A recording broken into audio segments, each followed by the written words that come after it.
नाज़रीन, central university of Kashmir, cluster university Srinagar, Islamic university of science and technology, हाल ही में कश्मीर यूनिवर्सिटी में भी अंडर ग्रेजुएट प्रोग्राम्स, चाहे बीए की बात करें, BSc, BCom, BBA, BCA, BSc, IT का दाखिला सीयूईटी की बुनियाद पर किया जाएगा। इसी सब पर आज हमारे साथ फिर से बातचीत करने के लिए director admission and competitive examination इज्जत माब जनाब डॉक्टर फारूक साहब है। सर, सबसे पहले तो कश्मीर स्टूडेंट में आपका इस्तकबाल है।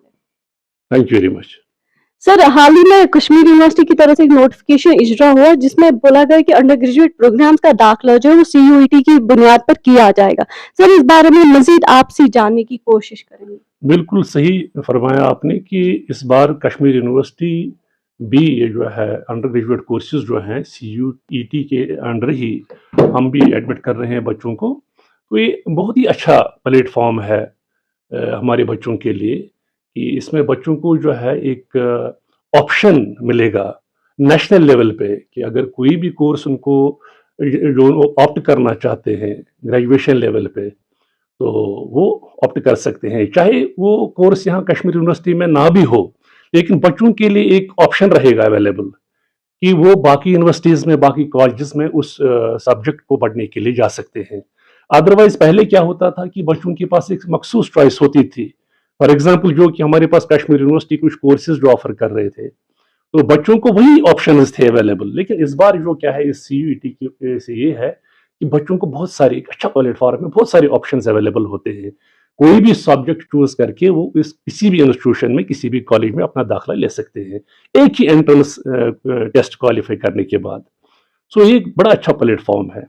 सर, क्या उम्मीद रख सकते हैं कि आगे पीजी में भी सीयूईटी यूनिवर्सिटी सोच कर सकती है? पहले मैं ये थोड़ा सा आपको ये ब्रीफ दे दूं कि ये सीयूईटी क्योंकि एक अच्छा प्लेटफॉर्म है कि जिससे बच्चों को और पेरेंट्स को एक कम्युनिकेट हो जाए कि ये सीयूईटी में बच्चों के पास ऑप्शंस क्या है, तो उसके बाद हम पीजी ऑप्शंस पर आ सकते हैं। क्योंकि पहले तो ये जो सीयूईटी के ऑप्शंस किस तरीके से बच्चे लोग इसमें ये जो है ऑप्ट करेंगे कोर्सेज, उस कोर्सेज के बारे में बच्चों को जानकारी होनी चाहिए।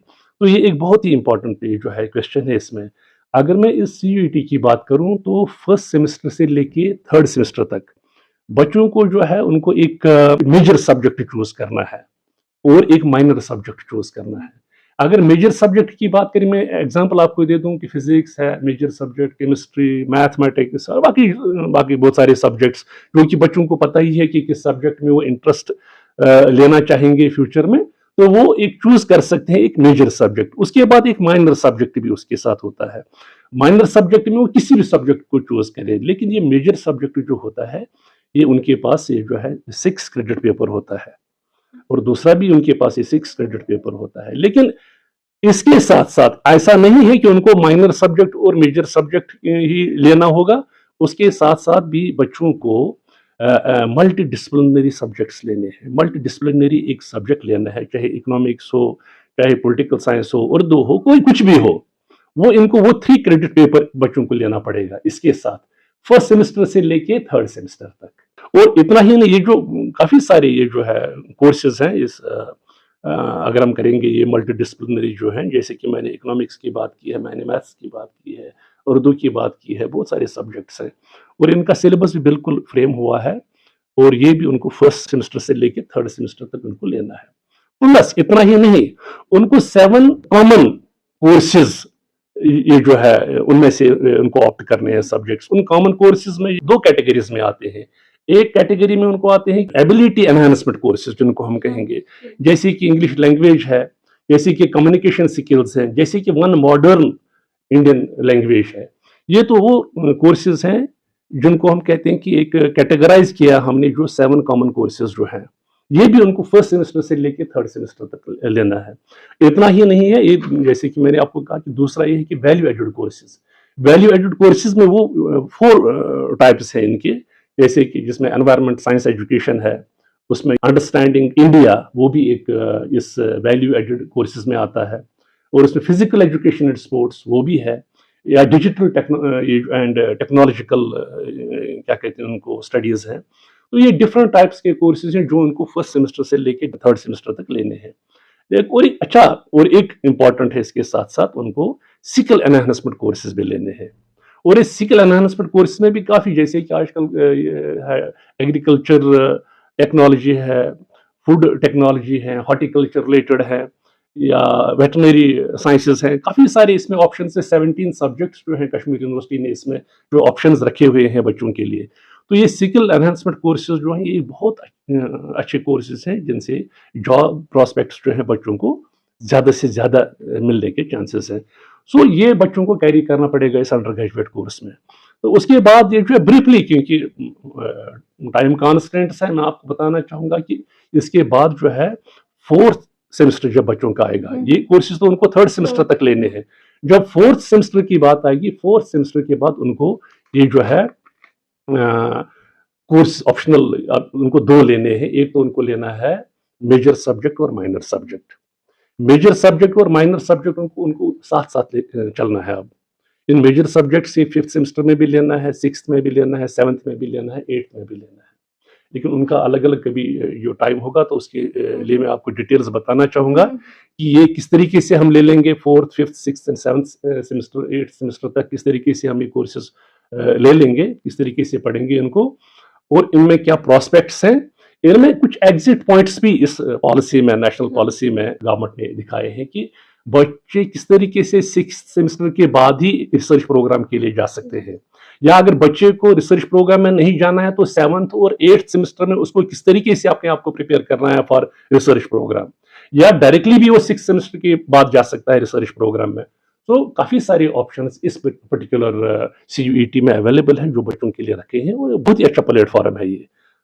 सर आपने बहुत अच्छी इंफॉर्मेशन दी स्टूडेंट्स के रिलेटेड। सर ये जानना चाहेंगे कि रिजल्ट के बाद एडमिशन का प्रोसेस क्या रहेगा? क्या एडमिशन के बाद स्टूडेंट्स की पहले काउंसलिंग की जाएगी? बिल्कुल, देखिए मैं ये कहूँ कि जहाँ तक एडमिशन का और एग्जामिनेशन का सवाल है, ये नेशनल टेस्टिंग एजेंसी जो है खुद से करेगी। ये बच्चों को अपने पर्टिकुलर्स अपलोड करने हैं और उनको एकेडमिक इन्फॉर्मेशन सारी अपलोड करनी है थ्रू ऑनलाइन मोड। उसके बाद उनको एंट्रेंस टेस्ट कंडक्ट किया जाएगा, और एंट्रेंस टेस्ट भी नेशनल टेस्टिंग एजेंसी ही कंडक्ट करेगी। नॉट ओनली दैट, उसके बाद ये जो है हायर एजुकेशन डिपार्टमेंट जो यहाँ यूटी गवर्नमेंट है, तो उन्होंने काफ़ी सारे पेन्स इसमें लिए हैं और काफ़ी सारी प्रिपरेशंस भी किए होंगे। तो वो सारे इन जो रिजल्ट आने के बाद वो डिफरेंट कॉलेजेस जो कि प्रेफरेंस वाइज बच्चों ने दिए होंगे इस पर्टिकुलर एप्लीकेशन फॉर्म में, उस प्रेफरेंस के हिसाब से और मेरिट के हिसाब से बच्चों को डिफरेंट कॉलेजेस अलॉट किए जाएंगे। और बाकी जो भी डिटेल्स हैं कि ये सारी डिटेल जो है वेबसाइट पर अवेलेबल है, किस तरीके से ये जो है बच्चों को प्रेफरेंस देनी है, किस तरीके से फिर इवैल्यूएशन होगी, किस तरीके से अलॉटमेंट ऑफ कॉलेजेस होगा। तो मुझे लगता है कि बहुत ही अच्छा इसमें प्रोसीजर है बच्चों को एडमिट करने का एट यूजी लेवल। और जैसे कि मैंने पहले भी कहा है कि इसमें बच्चों को काफ़ी सारे ऑप्शंस मिलेंगे उन सब्जेक्ट्स के लिए भी जो यहाँ ऑप्ट नहीं करते हैं, क्योंकि बच्चों को अब ऑप्ट करना है एंट्रेंस टेस्ट के लिए, कौन सा सब्जेक्ट उनको चूज करना है, उनको वो एक सब्जेक्ट चूज करना है कि जिसमें वो चाहते हैं कि हमें एडमिशन होना चाहिए, और कौन सा सब्जेक्ट वो आगे से लेना चाहते हैं। काफ़ी सारे ऑप्शन हैं इसमें अवेलेबल। और इतना ही नहीं, अब कुछ जैसे कि हमारे पास ह्यूमैनिटीज सब्जेक्ट्स हैं, इसमें सोशल साइंसेज का है एक, ये बहुत पढ़ने की ज़रूरत है बच्चों को। इसमें थोड़ा सा देखने की ज़रूरत है कि हमें किस किस कोर्स में अप्लाई करना है। और जनरल कोर्स एक भी है कि जब उस पर्टिकुलर कोर्स में ये एंट्रेंस देने की और उसमें उनका अच्छा खासा मेरिट होगा, उनको काफ़ी सारे सब्जेक्ट्स में फिर एंट्रेंस नहीं देना पड़ेगा as far as the social sciences and humanities is concern. तो ये बहुत अच्छा ये जो है एक प्रोसेस है, बहुत अच्छा तरीका है जिससे बच्चों को काफ़ी सारे ऑप्शंस रखे गवर्नमेंट ने। तो मुझे लगता है कि इसको बड़ी केयरफुली और बहुत ही अच्छे तरीके से पढ़ के फिर बच्चों को ऑप्ट करना चाहिए इस प्रोग्राम के लिए। सर एस्पिरेंट्स कैंडिडेट्स की मैसेज क्या रहेगी आपकी तरफ से? मेरी तरफ से ये मैसेज रहेगी कि बच्चों को पहले लास्ट डेट है 12 मार्च तक नेशनल टेस्टिंग एजेंसी ने रखा है लिंक ओपन, और पहले अपने आप को रजिस्टर करना है। रजिस्टर करने के बाद उनको ये जो उसमें देखना है सारे ऑप्शन जो भी हैं वहाँ वो फिलअप करने हैं वेरी केयरफुली, और फिर बच्चों को प्रॉपरली प्रिपेयर करना है उस कोर्स के लिए जिसमें वो एंट्रेंस देना चाहेंगे। और ये ऑप्शंस भी दिमाग में रख के कि हमारे पास काफ़ी सारे ऐसे ऑप्शंस हैं जहां हम जैसे वो कहते हैं ना कि minimum input tries to extract maximum, तो वो ऑप्शंस भी इसमें अवेलेबल हैं कि जैसे कि मैंने ह्यूमैनिटीज़ की बात की है कि वो काफ़ी सारे सब्जेक्ट्स के लिए उसमें भी एलिजिबल हो सकते हैं।